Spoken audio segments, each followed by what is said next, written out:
Di sini ada pengertian dan komposisi minyak bumi yang akan dibacakan oleh saya sendiri. Pengertian minyak bumi, bahasa Latin portelium berasal dari kata petrol, batuan, dan oleum, minyak. Petroleum secara umum ditunjukkan kepada fosil hewan dan tumbuhan yang berada di kulit bumi, berupa gas, alam, batu bara, dan minyak bumi. Komposisi minyak bumi minus 90% sampai 97% merupakan senyawa hidrokarbon, alkana, psikoalkana, dan aromatik. Sebagian kecil terdiri dari senyawa karbon yang mengandung belerang, hidrogen maupun oksigen. Pembentukan minyak bumi yang akan dibacakan oleh Arya. Di sini ada pembentukan minyak bumi. Nah, pertama minyak bumi itu berasal dari tumbuhan dan hewan yang telah mati dan berubah menjadi jasad renik. Jasad renik terbawa air sungai bersama lumpur, lalu mengendap di dasar laut. Akibat pengaruh waktu dan suhu yang tinggi dan tekanan dari lapisan atas, jasad renik berubah menjadi gelembung minyak dan gas. Bintik minyak dan gas bergerak ke tempat bertekanan rendah, lalu terperangkap pada batuan kedap. Proses pengolahan minyak bumi yang akan dibacakan oleh Garin. Proses pengolahan minyak bumi terbagi menjadi dua tahap, yaitu tahap 1 primary processing, tahap 2 secondary processing. Ya. Tahap satunya itu adalah primary processing. Tahap 1 dilakukan dengan cara destilasi bertingkat, yaitu pemisahan berdasarkan perbedaan titik didih. Tahap pertama ini menghasilkan 5 fraksi, yaitu fraksi pertama menghasilkan LPG, liquefied petroleum gas. Fraksi kedua disebut nafta, gas bumi. Terus fraksi ketiga mengandung kerosin, minyak tanah, dan aftur, bahan bakar pesawat. Fraksi keempat mengandung solar yang biasanya digunakan sebagai bahan bakar mesin diesel. Fraksi kelima disebut residu yang berisi hidrokarbon rantai panjang yang dapat diolah pada tahap kedua.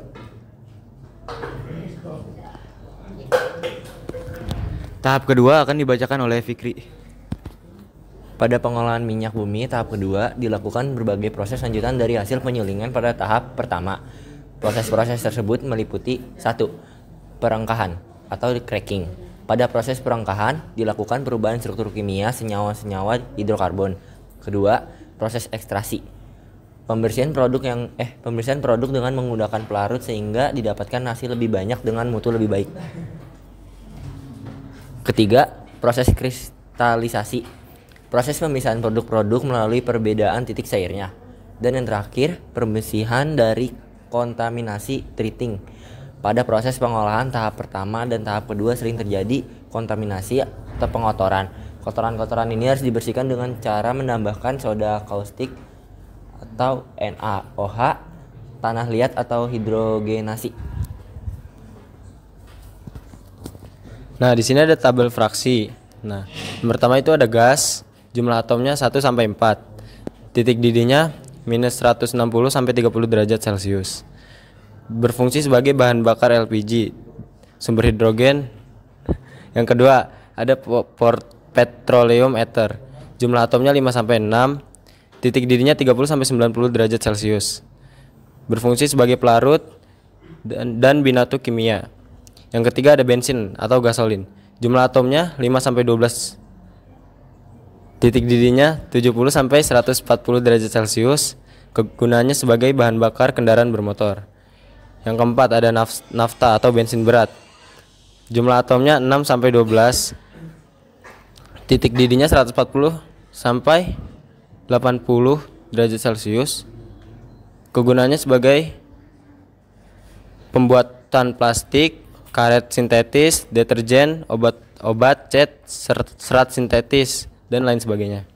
Yang kelima ada minyak tanah atau kerosin. Jumlah atomnya 9 sampai 14. Titik didihnya 180 sampai 250. Yang keenam ada aftur. Jumlah atomnya 8 sampai 16. Titik didihnya 150 sampai 300. Berfungsi sebagai bahan bakar mesin pesawat terbang. Yang ke-7 ada solar dan minyak. Jumlah atomnya 12 sampai 18. Titik didihnya 270 sampai 350 derajat Celcius. Berfungsi sebagai bahan bakar diesel. Yang ke-8 ada pelumas atau oli. Jumlah atomnya 18 sampai 22. titik didihnya 350 derajat Celcius ke atas, berfungsi sebagai pelumas. Yang ke-9 ada parafin atau lilin. Jumlah atomnya 20 sampai 30, titik didihnya 350 derajat Celcius ke atas, berfungsi sebagai lilin, batik, korek api, pelapis kertas, bungkus, dan semir sepatu. Yang ke-10 ada aspal. Jumlah atomnya 25 ke atas, titik didihnya 350 derajat Celcius ke atas, berfungsi sebagai pengaspalan jalan, atap bangunan, dan lapisan. Berikut ada bensin yang akan dibacakan oleh Garin. Bensin merupakan fraksi terpenting dari minyak bumi. Bensin yang baik menghasilkan letupan yang sedikit atau kecil. Komponen utama bensin biasanya itu adalah isoktana dan N-heptana. Bensin yang baik mengandung jumlah isoktana yang lebih banyak dibandingkan N-heptana. Kualitas bensin ditentukan oleh bilangan oktan. Jika bilangan oktannya tinggi, maka bensin itu berkualitas dan letupannya kecil. Salah satu cara menambah bilangan oktan adalah dengan menambah zat adiktif merupakan MTBE, methyl tertiary butyl ether atau TEL. Apa sih bahasanya, Mas? Teretil edio, udah itu dah.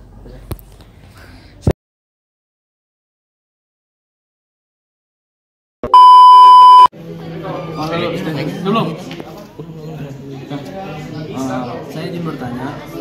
Sebelumnya, nama saya Raffi Putra Suja dari absen nomor 29. Saya ingin bertanya, apa dampak negatif dari penggunaan minyak bumi? Ya, izin bertanya, saya Christian dari kelompok 9 ingin bertanya, bagaimana sih cara mengetahui adanya sumber minyak bumi di dasar bumi? Perkenalkan, nama saya Aureli Kuncoro dari kelompok 1. Pertanyaan saya, apakah dampak positif dari penggunaan minyak bumi?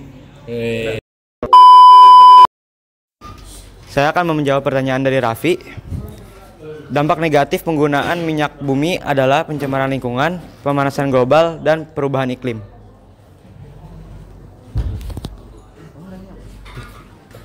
Dan saya akan menjawab pertanyaan Christian.